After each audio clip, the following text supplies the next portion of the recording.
Assalomu alaykum, hörmətli Şərq Türkistanlıq qarindoshlar. Şərq Türkistan xəbər agentligining xəbərlər proqrammasini ko'rishinglarni qisqadan qarshi olamiz.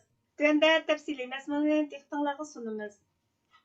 Şərq Türkistan sürgündə hökumətinin Tashqi ishlar və bexatarlik ministerligi Xitoy Xalq Cumhuriyetining Zozongtang Şinjanni qutquzudu nomli hujjatlik filmiga raddiya berdi. Janubiy Xitoy Atiganlik pochtasi gazetining 10 avgust kunidagi xabarda mundaq deyildi. Jungo Çin xandalığının 19. əsrinin axırıdakı atalmış Şinjanni chet el kuchlaridan qanday qilib qaytarganligi haqida bir hujjatlik film ishlab tarqatdi. Bu Beyjingning g'arb ayollariga qarshi turish va etnik asalliq millat chegara rayonlarida Jungoning milliy kimligini kuchaytirishdagi eng oxirgi tirishchanligi. Zozongtang Şinjanni qutquzudu nomli 6 qismli hujjatlik film 1644-yildan 1911-yilgacha davomlashgan Qing sulolasining eng donliq generallari va islohotchilarining biri bo'lgan Zozongtangning tug'ilgan joyi Xunanlik film ishlaguvchi tarafidan ishlangan. Hujjatlik film Beyjingning 2014-yili Xi Jinping tarafidan o'tirg'a qo'yilgan Junxo Xalq Cumhuriyeti uchun kuchli bir jamoat tuyg'usi shakllantirish maqsadi bilan Jungoning chegara rayonlarining tarixi va chegara rayonlarini boshqarish to'g'risidagi bayonlarni kuchaytirish uchun tirishayotgan mazgilda o'tirg'a qo'yilgan. Şinjan qadimgi davrdan tartibla G'arbiy rayon deb atalgan Jungo zaminining bir qismi. Milodidan burungi 60-yillarda Janubiy Xan sulolasi, G'arbiy Xan sulolasi davrida hukumat G'arbiy rayonlarni qo'g'dash idorasini barpo qilib, Şinjanni Jungo zaminiga rasmiy kirgizdi. Qing sulolasi 19-asrda nurg'un ichki va tashqi xiristlarga duch kelib, hukmronlikka buzg'unchilikqa uchradi. Hujjatlik filmda O'rta Osiyodagi Qo'qand xalqining generali Yoqubbekning 1864-yili Şinjanga bosib kirib, ishg'ol qilganligi va u yerda Angliya va Rossiya qisqa vaqtda qo'llagan bo'lginchi davlat qurganligi.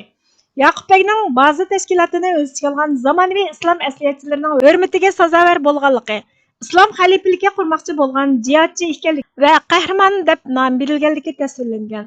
Şərq Türkistan sürgündə hökuməti təcavüzçü Xitayning bu qilmishiga vaqtida qattiq raddiya berdi. Şərq Türkistan sürgündə hökumətinin 10 avgust kuni e'lon qilgan axborotida mundaq deyildi. Şərq Türkistan sürgündə hökuməti Xitoy Xalq Cumhuriyeti ishlagan Zozongtang Şinjanni qutquzudu nomli filmda o'tirib qo'ygan saxta tarixiy qarashlarni ayblaydi. Şərq Türkistan azaldan Xitoyning bir parchasi emas. Mustaqil davlatimiz 1878-yili Xitoy harbiy amaldori Zozongtang mustamlika kengaytirish faoliyatlari olib borgan Manju Qing sulolasi jahongirligi tarafidan ishg'ol qilingan va 1884-yili davlatimizga mustamlika nomi Şinjan deb ism berilgan. Tang, Sung, Ming va Qing sulolasi davridagi Xitoyning tarixiy xotiralari Xitoy zaminining eng g'arbidagi Jayu eg'izidagi Sharq Turkiston va boshqa rayonlarni Shiyu, ya'ni g'arbiy rayonlar yoki Vaygo, ya'ni chet el davlati deb atab Xitoyning mustamlika boshqarishining sirtidagi rayonlar deb aniq tunib yetgan. Han davridagi g'arbiy rayonlarni qo'g'dash faqat Sharq Turkistonning ba'zi joylaridagi chet elning vaqtliq majburiy jug'rafiyalik mavjudligi xolos. Bu Xitoyning Djiboutidagi zamonaviy harbiy bazasi, Rossiyaning Suriyadagi bazasi yoki Amerikaning Yaponiya, Koreya va Germaniyadagi bazalarga o'xshaydigan o'rinlashtirish. Azaldan egilik huquqini shakllantirmaydigan chet el harbiy tayinish nuqtasi edi.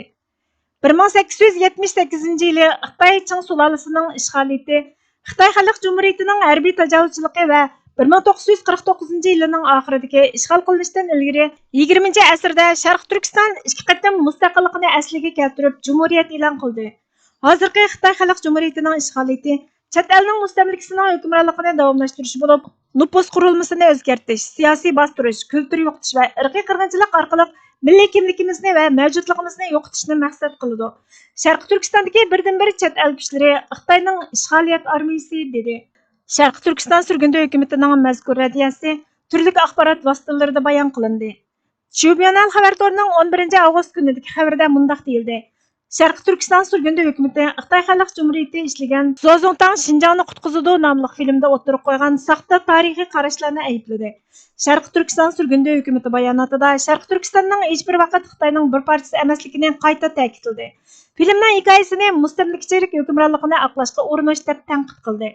Sharq Turkiston surgunda hukumatining bayonotiga asoslanganda, taki 1878-yilgacha mustamlika fursatini izlab yurgan Zozongtangning rahbarligidagi Manju Qing imperiyasi tarafidan tajovuzchilikka uchraganga qadar Sharq Turkiston mustaqil davlat bo'lib, tajovuzchilikdan keyin bu rayonning ismi 1884-yili yangi territoriya ma'nosida keladigan Şinjanga o'zgartirilgan. Sharq Turkiston surgunda hukumati Han, Tang, Song, Ming va Qing sulolasi davridagi Xitoyning tarixiy hujjatlarini naql keltirib, Sharqi Turkiston bilan Xitoyning tarixiy chegarasi bo'lgan Jiayu o'tkilining g'arbidagi rayonlarni Shiyu deb aniq ko'rsatib, ularni Xitoyning egilik huquqidan hal qilgan yer deb sifatladi. Sharqi Turkiston surgundi hukumati bayonotida Han sulolasi davridagi g'arbiy rayonlarni qo'g'dash faqat atalmish Shinjongning qisman rayonlarida vaqtliq turishga majburlangan chet el mavjudligiga vakillik qiladi deb Xitoyning Jibutidagi harbiy bazasi, Rossiyaning Suriyadagi mavjudligi yoki Amerikaning Yaponiya, Koreya va Germaniyadagi bazalariga o'xshatdi. Buning egilik huquqini tashabbus qilish emas, balki chet el harbiy mavjudligi ekanligini ta'kidladi. Qing sulolasining ishg'oliyatidan keyin Sharqi Turkiston 20-asrda Sharqi Turkiston Jumhuriyati sifatida ikki qatim mustaqillikka erishib, 1949-yilning oxirida Xitoy Xalq Jumhuriyati tomonidan qayta ishg'ol qilindi. Sharqi Turkiston surgundi hukumati navbatdagi Xitoy Xalq Jumhuriyatining kontrolligini chet el mustamlikasining nupus qurilmasini o'zgartirish, siyosiy bostirish, kulturini yo'qotish, irqiy qirg'inchilik yurgizish qilmishining qurboni bo'lgan millatning kimligini yo'qotishni maqsad qilgan chet el mustamlikasining hukmronligini kengaytirish deb sifatladi. Sharqi Turkistondagi birdan-bir chet el askarlari Xitoyning ishg'olchi kuchlari deb xulosa chiqarilgan bayonotda Xitoy Xalq Jumhuriyatining rayon tarixi to'g'risidagi bayonlari rad qilindi va mustaqillikni asliga keltirish tashabbus qilindi. Dokladda yana xalqaro organlar va kishilik huquq tashkilotlari irqiy qirg'inchilik va insoniyatga qarshi jinoyat deb e'tirof qilgan Xitoyning oilalarni parchalash, meni yuvish, Uyg'ur meroslarini vayron qilish qilmishlarini bayon qildi. Sharqi Turkiston do'sti Xitoy mutaxassisi Mayor Bin Lausen 7-avgust kuni Milliy ko'rish kanalining ziyoratini qabul qilib, muxbirning Xitoy, Sharqi Turkiston va boshqa xalqaro jamiyatga aloqador masalalar haqida so'rgan savollariga javob berdi. Tuanda Sharqi Turkiston haqida so'rgan savollarga bergan javobini diqqatingizga sunamiz. Muxbir Sharqi Turkiston va Tibetda bostirish mavjud. Bu ikki yer nuqtaliq yerlar. Dunyoning har qaysi joylaridagi demokratiya bu yerda mavjud emas.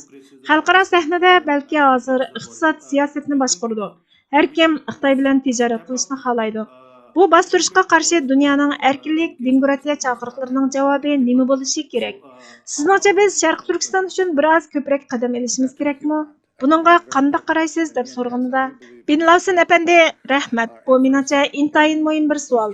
Mening bilishimcha biz Sharqi Turkiston uchun tirishchilik ko'rsatishimiz kerak. Tibet uchunmi shundoq? Xitoy dunyo tarixining eng vahshiy bostirish programmasini Sharqi Turkistonda elib bordi. Tibetga shundoq. Bu bostirish programmasi rayondagi barliq ommani keng ko'lamda nazarband ostiga elish, qul emgak lagerlariga qamash, bolalarni ota-onalari oilasidan ayirib etib, doritamlarga qamash, kulturidan ayirib etish qatorliqlarni o'z ichiga oladi. Bu ahvol Tibetda yuz beryotidi. Xitoyning bunday qilishdagi sababi o'zining kontrol qilib olgan doirasi ichidagi O'rta Osiyodagi turk xalqini malayga aylantirish. Biz shohid bo'layotgan qul emgak lagerlarining, jazo lagerlarining kuzatish sistemalarining insho qilinishining sababimi bu. Haqiqatan bu chidag'usiz. Zamonaviy dunyoda bunday bo'lmasligi kerak edi. Ammo biz Xitoyning mas'uliyatini surishti qilolmadik. Amerika ma'lum tirishchiliklarni ko'rsatdi. Uyg'ur majburiy emgakining oldini olish qonunini yo'lga qo'ydi. Boshqa qonun loyihalariga tirishchilik ko'rsatdi. Bular ro'shanki kuchlik ijro qilishga muhtoj. Yetarlik ish qilinmadi. Xitoyni tijorat sheriki deb qaramoqda. Majburiy emgakni yo'lga qo'yish demokratik kuchlar uchun qat'iy qabul qilg'ili bo'lmaydi. Hindistonning Xitoyning davlat sirtida qo'rqinchli tashviqotni yayadigan, chet el dushmanlariga tahdid soladigan TikTokni cheklaganligini tabriklayman. Bu mantiqdan elib aytganda biz demokratik davlatlar buni yuz berishining oldini olish uchun nurg'ulg'an ishlarni qilishimiz kerak. Xitoy buni qanday aqlay oladi? Ular bir narsa demoqchi bo'lsa, yaxshi ekanligini deydi. Ular bu bizning egilik huquqliq davlatimiz. Bu yerda 3 qabohat bor. Biri terrorizm, yana biri bo'lgunchilik, yana biri diniy oshqunlik. Biz uning bilan kurash qilyapmiz deyish orqali o'zlarini oqlaydi. Bu yolg'iz Xitoyda emas, nurg'ulg'an davlatlardagi eksiklik. Men Qashqarda turgan, etnik tilda bir qancha qitim so'zlashgan. Amerikaga qaytib kelgandan keyin his qildimki, bu yer Xitoyning emas. U yerdagilar Xitoycha so'zlamaydi. Xitoyning kulturini yashamaydi. Ular turk tilida so'zlaydi. Turk kulturida yashaydi. Xitoyning diniga e'tiqod qilmaydi. Ular odatdagi Xitoylarga o'xshamaydi. Men Xi Jinping uchun asosiy masalaning mush ekanligini faraz qilaman.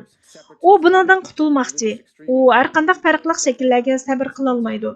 Shunga u mushundaq etnik assimilyatsiya qilishdagi zolim siyosatlarni yo'lga qo'ygan.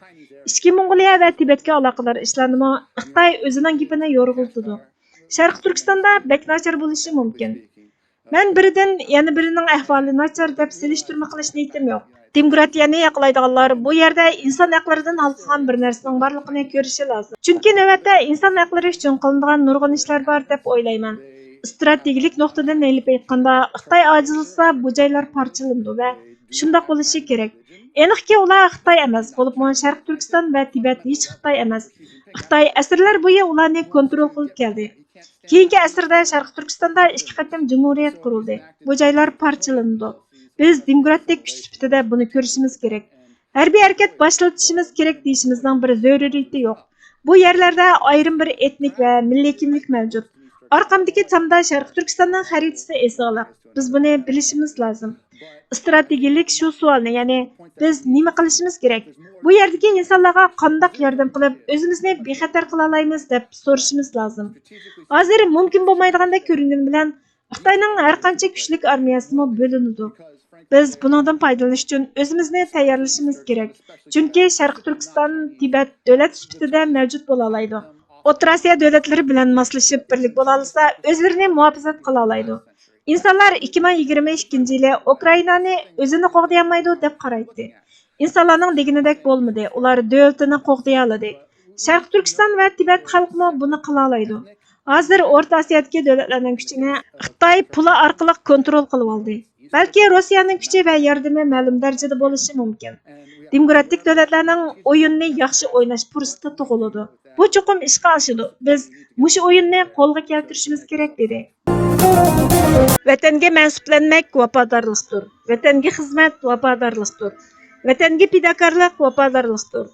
Vatan bizga avod qilishimiz uchun, o'rinbosarlik mas'uliyatimizni bajo keltirishimiz uchun, kalimatullohni ustun qilib, insondek yashashimizni kafolatga ega qilishimiz uchun berilgan Allohning omonatidir. Omonatni topshirib olmoq o'z navbatida uni muhofazat qilishga ahd qilishni o'z ichiga oladi. Uni tajovuzchiga yam qilmaslikni, qadr-qimmatini dafsanda qilg'uchiga yo'l qo'ymaslikni, bizni undan ayirishga, uni bizdan yatlashtirishga, bizni uning bag'rida hur yashashimizga to'sqinlik qilishga tutunguchiga qarshi turishni o'z ichiga oladi. Mana bu vatan ahdisidir. Ahdiga vafo qilish burchdir, sadoqatdir, erkaklikdir. Ahdini unutish bo'lsa vafosizlikdir, sadoqatsizlikdir. Uni zoya qilish xiyonatdir. Vafosizlik va xiyonat orasida davr qilib turayotgan bu omonat ko'z oldimizda halokatli xatarni boshdan kechirmoqda. Omonatlik vatan ifodalab bo'lg'usiz darajada qabohatlik davrlarni boshdan kechirayotgan bu kunlarda ahdisini esiga olgan haqiqiy sadoqatparvar sohiblarini seg'inmoqda. Hurlik yo'lida qinini oqqizgan, borliqini fido qilgan qahramon shahidlarini yod etmoqda. Ularning izbosarlaridan vafo mezoniga o'ltirg'izg'ili bo'g'idek jarangliq sadoni kutmoqda. Tajovuzchilarning dahshatlik dafsanchiliklariga qarshi o'zini muhofazat qilishga borliqini atagan vafodorlik shuuri o'lmagan sodiq qo'shunini saqlab turmoqda. Bo'lmadi deganda duch kelayotgan xatarning ritmini bozishni ostiltishga yaraydigan bozorning ahvoliga qarab emas, xatarning darajasiga qarab ish tutishni. Buningdanmi adashga yuzlanayotgan xatarga oldin tug'an selishni biladigan avangardlarni, vafodorlikni qavaşchaqliq haqqoniy pozitsiya bilanmi bo'lsa sahib chiqishni o'ylaydigan vafokor vatan mansublarini kutib turmoqda. Burhan Muhammadning chaylanayotgan Vatan ahdi nomli maqolasidan e'landi. Bugungi xabarlarimiz bu yerda oxirlashdi. Bizga vaqt ayirganingiz uchun ko'pdan ko'p rahmat. Kelar qatimqi programmamizda ko'rishguncha Allohga omonat bo'lgaysizlar.